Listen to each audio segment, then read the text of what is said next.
Assalamualaikum warahmatullahi wabarakatuh. Perkenalkan, nama saya Eva Fazian Safitri dengan nomor induk mahasiswa 860391693.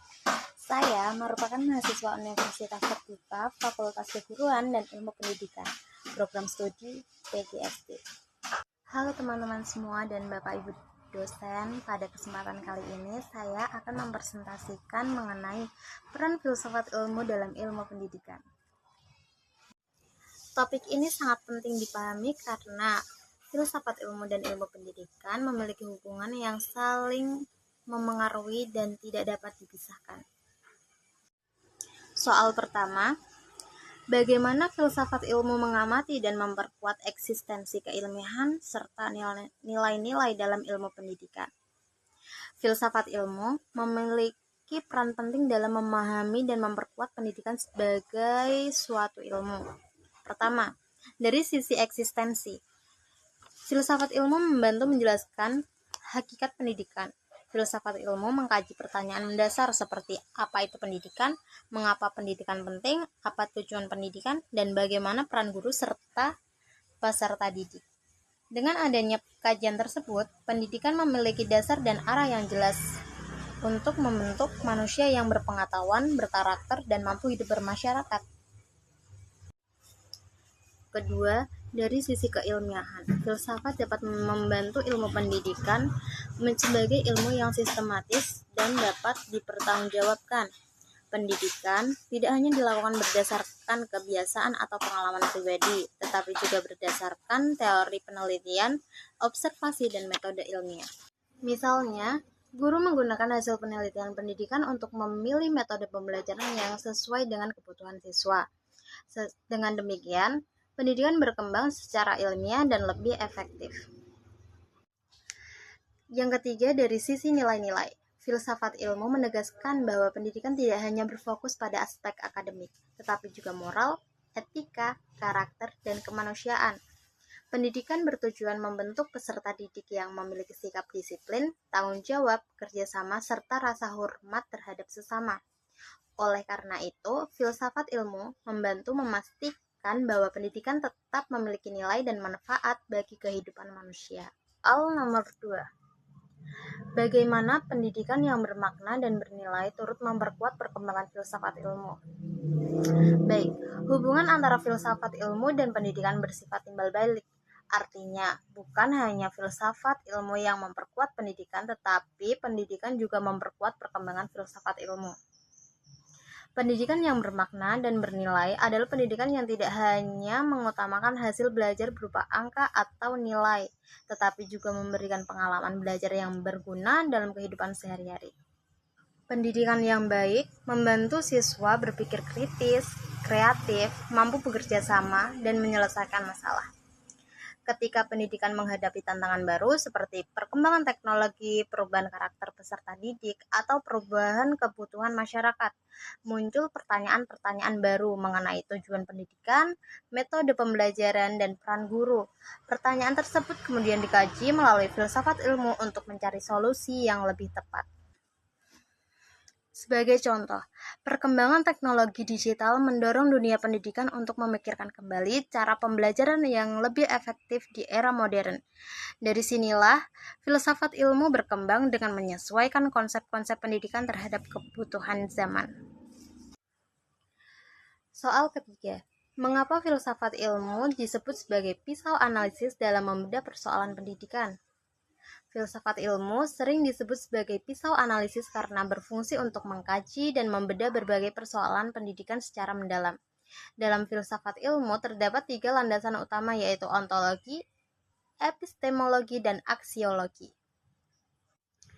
Yang pertama, ontologi membahas tentang hakikat atau inti dari sesuatu. Dalam pendidikan, ontologi membantu menjawab pertanyaan seperti apa hakikat pendidikan, siapa peserta didik, dan apa tujuan pendidikan. Misalnya, apakah pendidikan hanya untuk memperoleh pengetahuan atau juga membentuk karakter manusia? Yang kedua, epistemologi. Epistemologi ini membahas bagaimana pengetahuan diperoleh. Dalam pendidikan, epistemologi berkaitan dengan metode pembelajaran, strategi mengajar, dan cara siswa memperoleh ilmu pengetahuan. Misalnya, guru memilih metode diskusi, praktek, atau pembelajaran berbasis proyek agar siswa lebih memahami materi. Yang ketiga, aksiologi, membahas nilai dan manfaat suatu ilmu. Dalam pendidikan, aksiologi menjelaskan manfaat pendidikan bagi kehidupan, seperti membentuk moral, meningkatkan keterampilan, serta menciptakan masyarakat yang lebih baik. Melalui ketiga aspek tersebut, berbagai masalah pendidikan dapat dianalisis dengan lebih jelas dan terarah. Misalnya, masalah rendahnya minat belajar siswa dapat ditinjau dari tujuan pembelajaran, metode maupun manfaat yang dirasakan siswa. Yang kedua, epistemologi. Epistemologi membahas bagaimana pengetahuan diperoleh.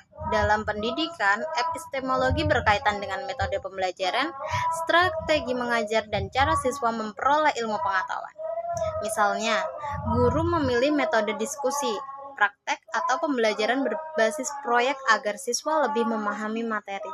Ketiga, aksiologi. Aksiologi ini membahas nilai dan manfaat suatu ilmu. Dalam pendidikan, aksiologi menjelaskan manfaat pendidikan bagi kehidupan, seperti membentuk moral, meningkatkan keterampilan, serta menciptakan masyarakat yang lebih baik. Melalui ketiga aspek tersebut, berbagai masalah pendidikan dapat dianalisis dengan lebih jelas dan terarah. Misalnya, masalah rendahnya minat belajar siswa dapat ditinjau dari tujuan pembelajaran, metode pembelajaran, maupun manfaat yang dirasakan siswa. Soal terakhir, contoh konkret penerapan filsafat ilmu dalam praktek pendidikan. Penerapan filsafat ilmu dapat ditemukan dalam berbagai aspek pendidikan, di antaranya dalam kebijakan pendidikan. Pemerintah menyusun kebijakan pendidikan berdasarkan tujuan pendidikan nasional dan kebutuhan masyarakat. Contohnya, adanya perubahan kurikulum untuk menyesuaikan perkembangan zaman dan meningkatkan kualitas pembelajaran. Yang kedua, dalam kurikulum pendidikan. Kurikulum saat ini tidak hanya berfokus pada hafalan materi, tetapi juga pengembangan keterampilan, berpikir kritis, kreativitas, komunikasi, dan kolaborasi. Hal ini menunjukkan bahwa pendidikan mempertimbangkan nilai, kebutuhan peserta didik, serta perkembangan ilmu pengetahuan. Yang ketiga, dalam proses pembelajaran, guru menerapkan metode belajar yang lebih aktif seperti diskusi kelompok, presentasi, eksperimen, dan pembelajaran berbasis proyek. Tujuannya agar siswa tidak hanya menerima informasi, tetapi juga mampu memahami, menganalisis, dan menerapkan ilmu dalam kehidupan sehari-hari. Contohnya, pada pembelajaran IPA, siswa tidak hanya membaca teori, tetapi juga melakukan percobaan sederhana agar lebih memahami konsep secara langsung. Sebagai kesimpulan, filsafat ilmu memiliki peran yang sangat penting dalam memperkuat ilmu pendidikan. Filsafat ilmu membantu menjelaskan hakikat pendidikan, memperkuat keilmiahan melalui metode ilmiah, serta menjaga nilai-nilai moral dan kemanusiaan dalam pendidikan. Sebaliknya, pendidikan yang bermakna juga mendorong perkembangan filsafat ilmu agar tetap relevan dengan kebutuhan zaman. Selain itu, filsafat ilmu disebut sebagai pisau analisis karena mampu mengkaji persoalan pendidikan melalui aspek ontologi, epistemologi, dan aksiologi. Penerapannya dapat dilihat dalam kebijakan pendidikan, kurikulum, maupun proses pembelajaran di sekolah. Dengan memahami filsafat ilmu, diharapkan pendidikan dapat berjalan lebih terarah, bermutu, dan mampu menghasilkan generasi yang cerdas serta berkarakter. Terima kasih atas perhatiannya, dan apabila ada kesalahan atau kekeliruan atau pengucapan saya dalam presentasi kali ini, saya ucapkan maaf sebesar-besarnya. Wabillahi taufiq wal hidayah. Wassalamualaikum warahmatullahi wabarakatuh.